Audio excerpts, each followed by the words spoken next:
Enhanced community quarantine lockdown ipatuman buwas sa syudad sang Iloilo. Tubtob, Abril 14. Curfew mag-aumpisa man buwas alas 8 sang gabi tubtob alas 5 sang kaagahon. 98 milyones pesos nga calamity fund kag trust fund pagagamiton sang city government agud ibakal sang mga nagapanguna nga kinahanglanon. Makapuso sa dugang nga detalye makaupod naton live si Zen Kilantang sa Diversion Road, Iloilo City. Zen?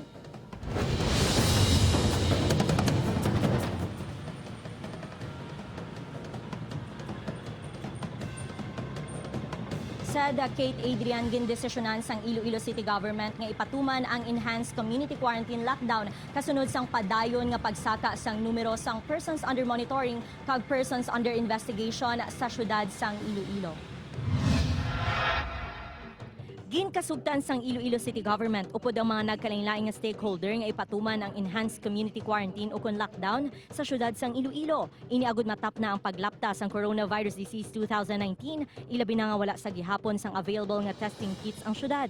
Suno kay Iloilo City Mayor Jerry Treñas, wala pa sini mapirmahan ang executive order apang madayon ang lockdown sumugod buwas nga adlaw kag ipatuman man ang curfew umpisa alas 8 sang gabi tubtob alas 5 sang kaagahon agud malimitahan ang mga tawo nga nagalagaw. We are trying to limit mobility because we want to lessen the number of persons going around the city and the whole of Panay and Guimaras.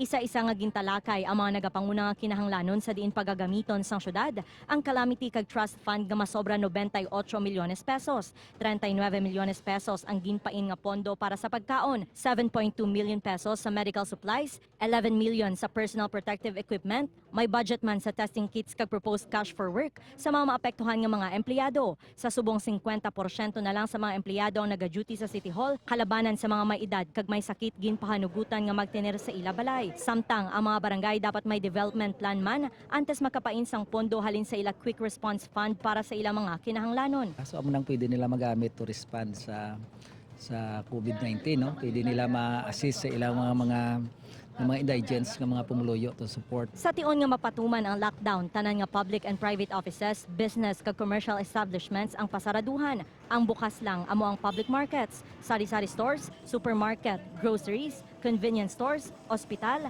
tanan nga establishmento nga nagatanyag sang serbisyo medikal, butika, water refilling station, laundry shops, mga bangko, money transfer services, remittance centers, public utilities, hardware stores, gasoline stations kag BPO companies. Ang mga establishmento ang kinahanglan sa gihapon nga iobserba ang social distancing. Liwat naman nga ginpahanumdum sang alkalde nga kinahanglan nga wala sang tawo nga magalagaw sa mga dalanon kag pampubliko nga lugar sa tion sang curfew hours. Nakasandig naman sa mga barangay officials ang pagsaway sa mga residente.